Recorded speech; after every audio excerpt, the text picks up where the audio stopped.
Hello, everyone, and welcome back to The Rundown, where we talk about 2A news and conservative views. I will be your host today, Craig DeLuz, coming at you from the West Coast, the left coast, behind the Iron Curtain, otherwise known as the Sierras. And today I will be doing this program all by my lonesome. That's right, Mikey, who is out doing his thing.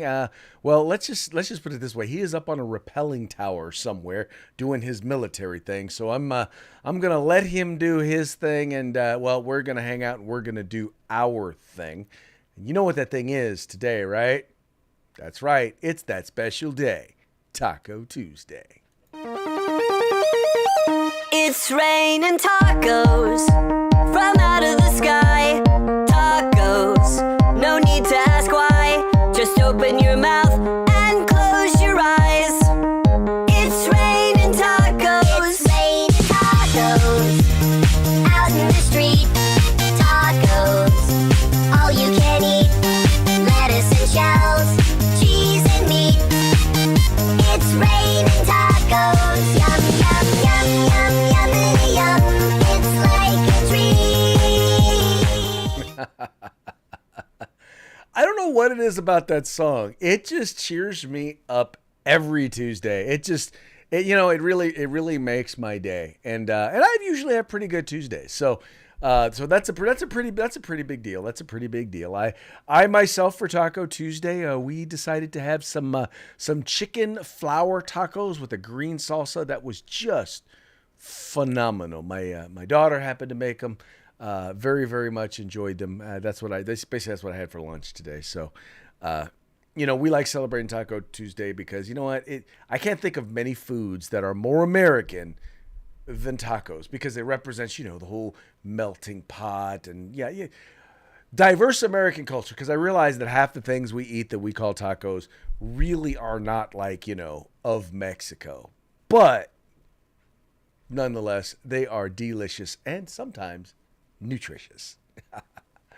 Alrighty, before we get going into today's program, let's go ahead and give a quick shout out to our sponsors. We're going to start with Hitman Industries. You can find them at hitmanindustries.net.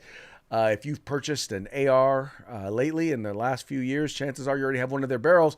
But why not get more of their barrels? Well, if you're looking to rebarrel a current firearm, or you're looking to do a new build, go to hitmanindustries.net and get your rifle and pistol caliber barrels today. It is the place to go.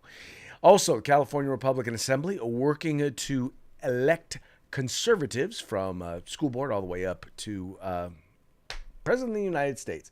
Anyway, Ronald Reagan once referred to them as the conscience of the Republican Party. Become a part of California's future today. Visit them at cragop.org. By the way, if you're in California, they got their state convention is going to be coming up here in April. So keep your ears out, and we'd love to have you come out and say hello, because I will be there. Also, we've got Hog Holsters. You can find them at hogholsters.com, helping America wear guns. And they're helping you by giving you a discount. All you got to do is use discount code The Rundown, all caps, no spaces.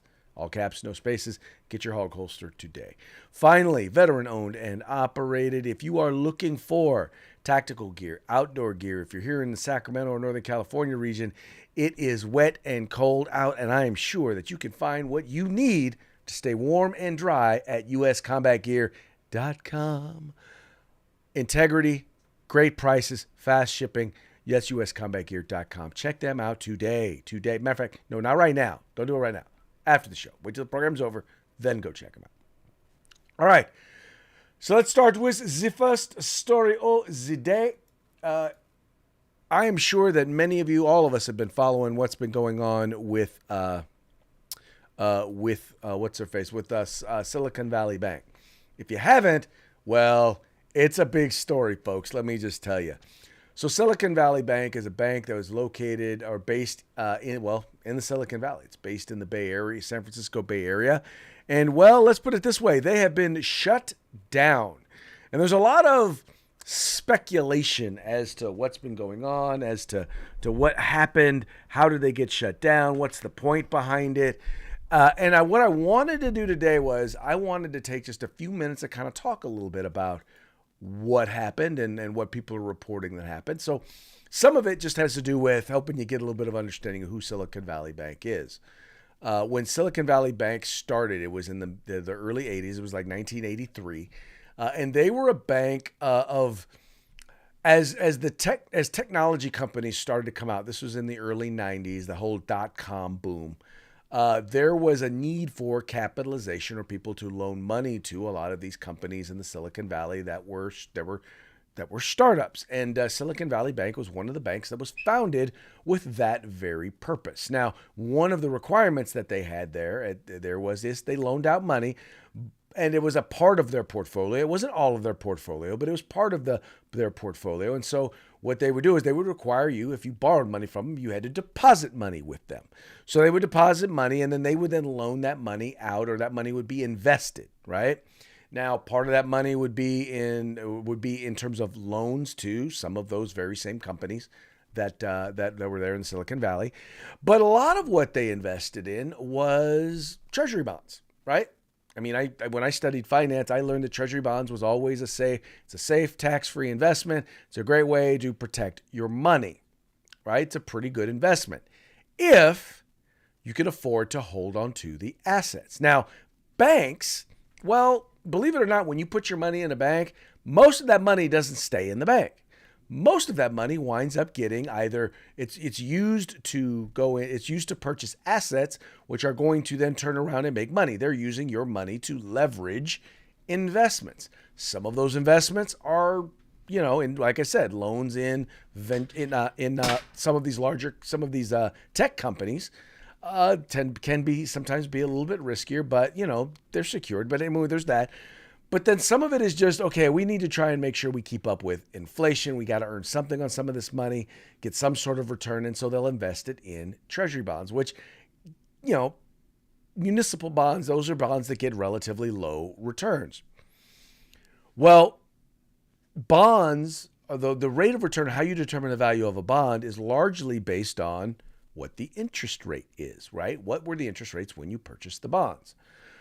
Well, you might have noticed that interest rates were relatively low for a long time and kept going down, down, down, down, and down. And so you had this bank that was invested in a lot of these low interest bonds.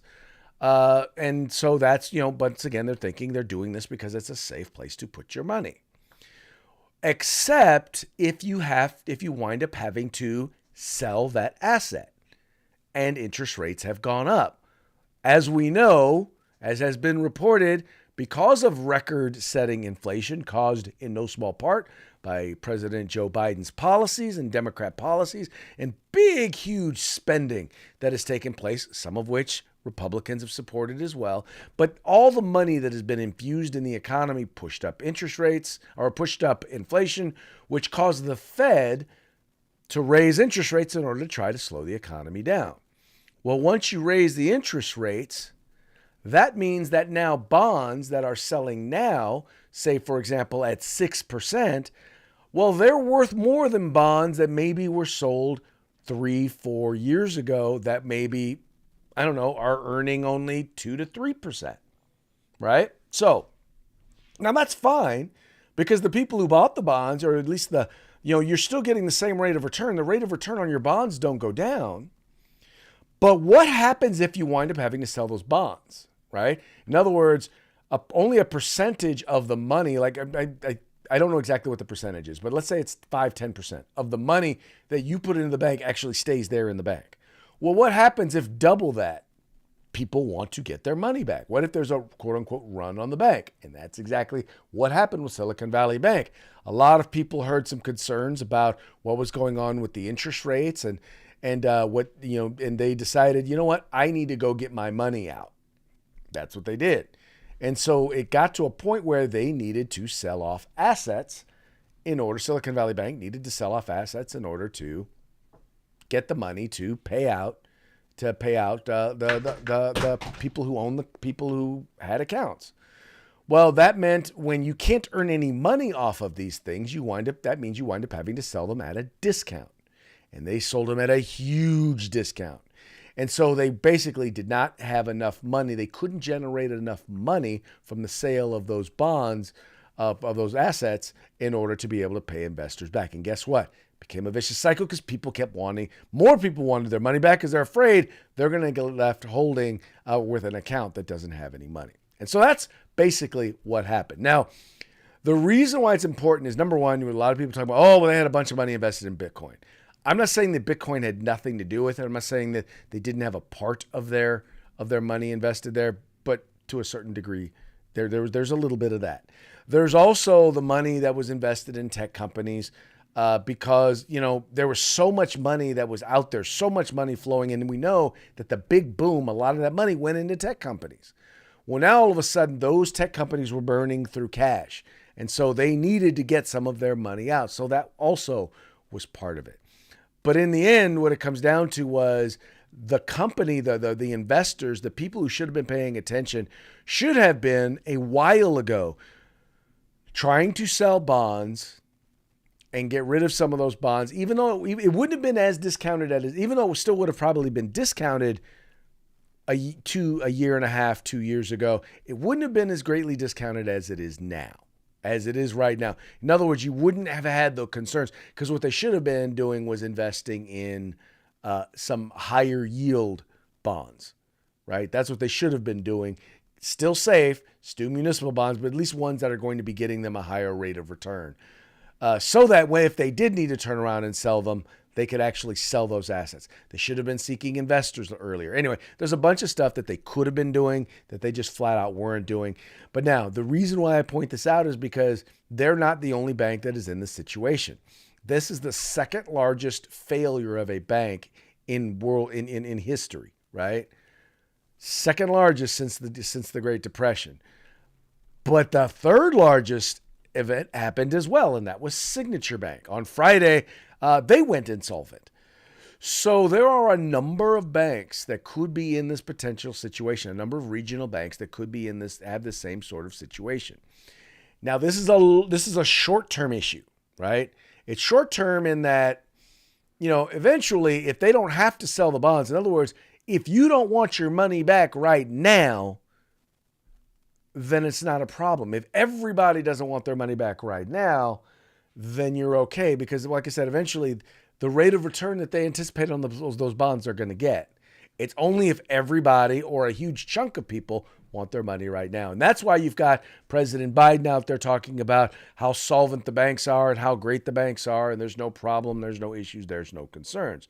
Because if there's problems, if there's issues, if there are concerns, well, then guess what? That means there could be a run on the banks, and this problem could happen at even more institutions. So there you go. That is that. I hope that explains it. If you got any questions, drop it in the chat. But that was something, and I gotta be honest with you, like I said, I studied financial services and investments in college, and I didn't even think about that. We were always told, yeah, that's a safe investment, that municipal bonds or treasury bonds are always a safe investment because they're, the government's not going to go out of business. And if they do, you're probably going to have bigger issues to deal with than that. But yeah, the idea of valuation and leveraging, and that's really, whenever you get into the holding of assets, it's that leveraging that always causes you problems. When, you might have to, it's a liquidity thing, meaning when you have to get your money out of that investment. That's why most investments that are assets, you should always stop focusing on the quick buck and the quick turnaround, like people like flipping houses and stuff like that. If you can't afford to hold an asset for the long term, then it's kind of like playing musical chairs. And you don't want to be the one stuck without a chair when the music stops playing. That is, even though it's not illegal like a Ponzi scheme, it's the same risk that you take when you're dealing with a Ponzi scheme. So I'm going to say that you're probably, excuse me, sorry for coughing in your ears, you guys. You're probably going to see a lot of folks that are going to be calling for some regulatory reforms in order to try and prevent this from happening again, because that's what we do. We always pass regulations that would prevent the last crisis from happening, because, we're just bright like that, I guess. I don't know.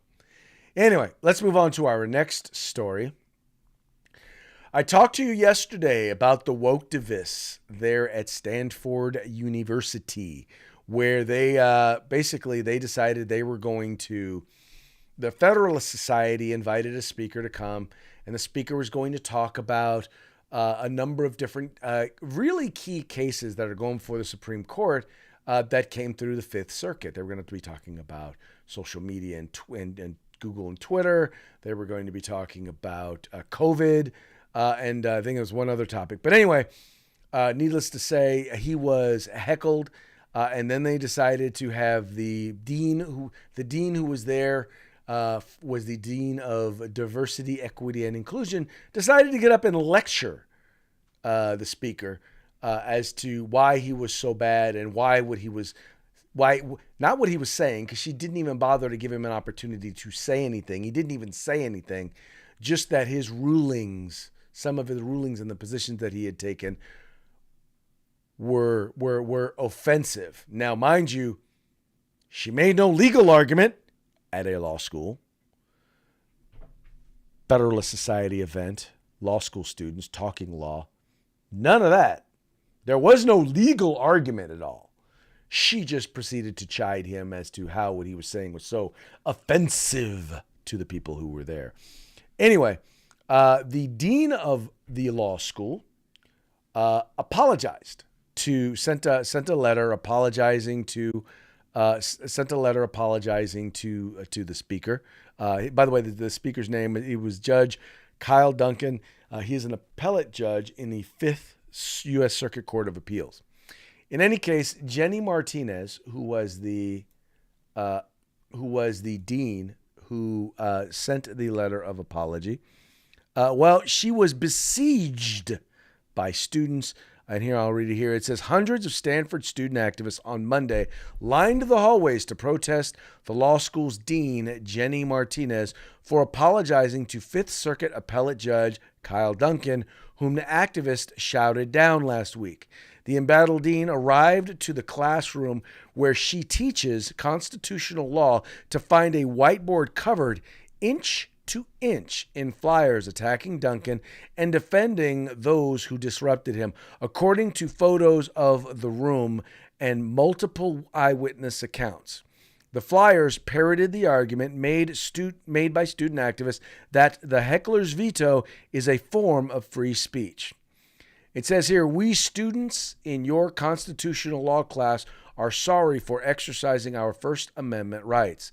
Some flyers read, as a private school, Stanford is not bound by the First Amendment, though California state law does apply to some First Amendment protections to private universities. And here are some pictures of the things that were the counter speech is free speech. We have speech rights. Where is his apology? Now, mind you, let's be clear. He was invited to come speak. He hadn't said, I don't think, 2 words before they started interrupting him. He has no need for an apology. He did nothing inappropriate. He went there to discuss law cases. They were angry over decisions that had nothing to do with anything that he was there to discuss. Now, their argument is that the heckler's veto, and by the way, the heckler's veto is when you make it impossible for someone to be able to speak by yelling, screaming, interrupting their ability to do a presentation. Number one, none of those students there were part of the organization that invited him. So you have absolutely no right to interrupt. Number one. Number two, Stanford University is a private institution, and therefore they have a right to, and once again, if he is invited, they have a right to tell you, you don't have any free speech right. If he doesn't have a free speech right to speak, you don't have a free speech right to interrupt him. He is there invited. He was invited by the group and by the university, not the hecklers. So you have a choice to exercise your right to get up off your rear end and leave if you don't like what he has to say. But the funny part was, you didn't even wait to hear what he had to say. See, The reason why the dean wanted to apologize is because, number one, all the stuff that you guys were angry about, that they were angry about, he wasn't there to talk about any of that. If you wanted to invite him to talk about that, which I know you don't because you weren't really interested in actually talking about the law, which I'm assuming you do at law schools. You talk about the law.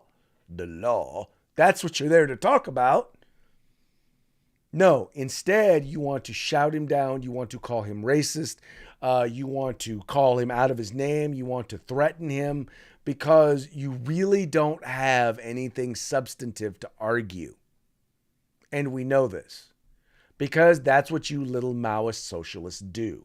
And that's what they are. But this is, by the way, folks, is a tactic of it is what the Maoist communist manifesto reading, spotted owl, tongue-kissing druids like to argue. This is how they like to argue because they can't actually win an argument based on the merits and the law, based on logic and critical thinking. Whoa, that's right. Logic and critical thinking is an example of white supremacy. So we can't be logical and we can't think because, well, then that would, that would then be white supremacy, and it would greatly impact their proximity to whiteness. That's the reason why they don't want. That's the reason why they don't want him to actually be able to speak or talk on anything, because they can't win the argument. So anyway, so I'm assuming, in my opinion, if any of these students who posted this stuff, who are sharing this stuff, if any of them are law students, yeah, they should get kicked out of law school because they are not qualified and never will be intellectually qualified to be able to be a lawyer. I'm sorry, or to argue the law. Never, never, ever, because they've demonstrated a specific contempt for the law and for our Constitution, and therefore should not be anywhere near the practice of law in these United States. I don't know. Not saying, just saying. Okay, and let's talk about the use of the law. And, one of the interesting things about lawyers is they can find a way to pervert just about anything when it comes to use of the law in order to keep us from our rights. And this next one has to do with an argument that is being made by a number of attorneys, specifically around the idea of using public nuisance laws, right? In other words, they want to use public nuisance laws in order to keep people from being able to exercise the right to keep and bear arms, in order to be able to ban guns. Hold on, I realized I didn't set up the slider, so I'm gonna find the article here for you right now. Public. Oh, there we go. Bam. Okay. There it is. All right. So here's the story. And this is a Fox News story. And they're talking about how progressive lawyers are using public nuisance laws to outlaw guns. Found the governor here in Monterey Park, not far from the dance studio where at least 11. And we're going to shut down we'll shut down the audio from that story. Apologize about that. But this was so there was an article. This was a thing that was sent out to Republican governors. It was by the Alliance for Consumers, and is a nonprofit aimed at ensuring consumer protection efforts, class action lawsuits, and attorney general enforcement actions benefit consumers. And what they're pointing out here is this: is that because a number of laws are being because they're having a very difficult time instituting gun control at both the federal level, and now it's starting to happen at the state level. They're realizing that the way in which they have an opportunity to institute some of this stuff is through lawsuits. Now, we're not necessarily talking about judicial decisions, right? We're not talking about cases where some municipality gets sued and they wind up taking it to court and they wind up winning. But what usually wind up happening is these municipalities will settle out of court. And when they settle out of court, they'll wind up putting in place restrictions on fundamental rights over things like, on a bunch of different things, whether it's environmental issues, but in this case in particular, when it comes to guns. And it's a way in which for these folks, for these bureaucrats to find a way to put things in place without actually having to pass a law, right? A great example when it comes to criminal justice is the lawsuits in California relating to prisoners. They're like, oh, they have prisoner overcrowding, so here's what we're going to do. We're going to go ahead and we're going to sue for the rights of prisoners, and then the state is going to settle out of court, and then we're going to go ahead and we're going to start releasing prisoners. We're going to start downsizing our prisons. We've already closed 4 prisons in California, and I know they're looking to close several more. And none of these, by the way, were the result of laws that were passed. It's all done by fiat by the governor. It started with Jerry Brown, and now we have Gavin Mussolini, who is doubling down on this process. But they're doing it and they're saying, well, it's because we got sued. Well, once again, these organizations are doing these lawsuits in order to affect these regulations, once again, put in place by bureaucrats who have an ulterior motive, and that is, in one case, decriminalizing crime, but also when it comes to guns, when it comes to taking away our fundamental right to keep and bear arms. They're going to do things like restricting gun stores to certain areas. They're going to institute things like limits on what firearms and when you can purchase them. They're going to institute additional requirements for background checks. All of these things are all going to be done by a fiat, are all going to be done by regulations as opposed to as a result of lawsuits. And that's what they're going to do. They're going to use the lawsuits as the rationale for passing the regulations. And that's what they're pointing out here. And this is, once again, this is a warning to Republican governors who are putting laws in place that further expand the rights of individuals to keep and bear arms. We've had some laws passed that have eliminated restrictions on those under the age of 21 to purchase long guns. We've seen things put in place that will allow individuals under the age of 21 to be able to carry firearms. We've seen things put in place that have limited, that have opened the door for individuals to be able to carry firearms, to be able to carry a firearm without having to get a permit, or called permitless carry. These are all things that, once again, they're saying are going to be challenged via public nuisance laws. So watch out for that. Watch out, y'all. If you are in a city, if you are in a state, if you are in a county that represents or that believes in gun rights, the chances are those rights are going to be under attack by lawsuit. And now we're on to PETA, to the White House. Don't use real eggs in the Easter egg hunt. In the Know is the section here from The Hill. And PETA, because they really have nothing better to do with their lives, reached out and wrote a letter to the White House. And in this letter, they pretty much told them, don't use real eggs anymore in your Easter egg hunt. It says, we hope you'll agree that while families are shelling out nearly 70% more for eggs amid the deadliest avian flu outbreak on record, now is a hopping good time to hatch an Easter tradition that is kind and doesn't prop up the cruel egg industry.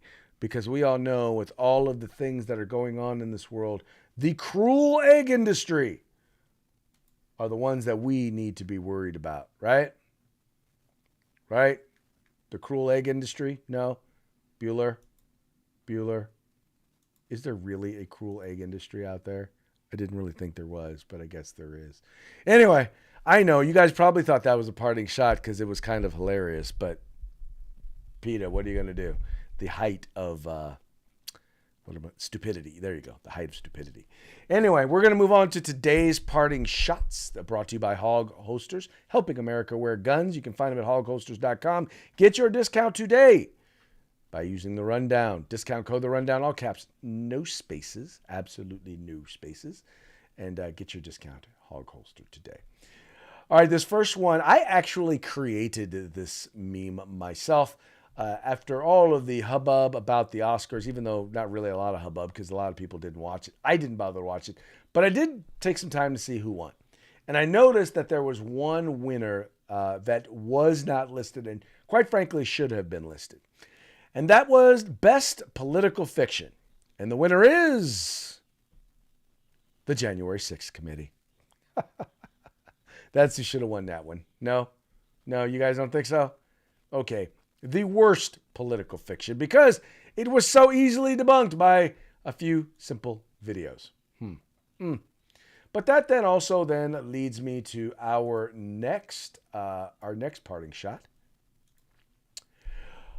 This one is all text, and it basically reads, the January 6th committee held a year and a half of hearings, wasted millions of dollars, demonized the January 6th political prisoners, slandered President Trump daily, yet they never bothered to watch 1 minute of video.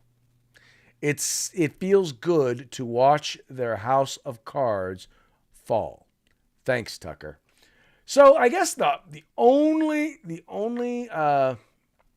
thing I would say about that in this particular case is I'm sure they watched a minute or two, but it was a highly edited minute because, as you know, they did bring in someone to produce the TV show. And it was a TV show. It was a docu-series. It was a fictional docu-series that was done in order to, once again, with the goal of taking down the President of the United States.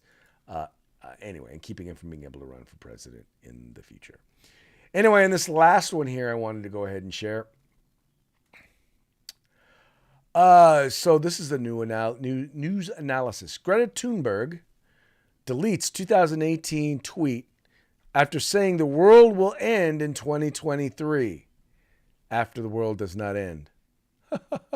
Her tweet here, it says a top climate scientist is warning that climate change will wipe out all humanity unless we stop using fossil fuels over the next 5 years.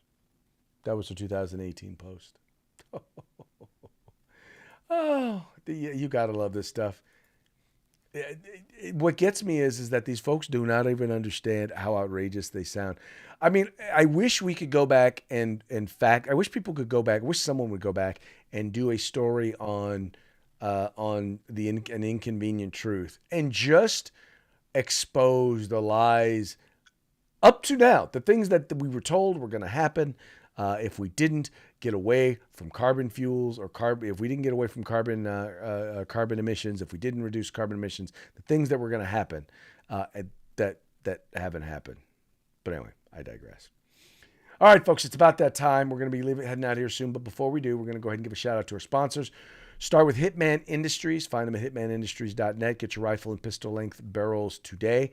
California Republican Assembly. The conscience of the Republican Party. Become a part of California's future today. Join CRA. Hog Holsters. Find them at hogholsters.com. Use discount code RUNDOWN. All caps, no spaces. Get your hog holster today.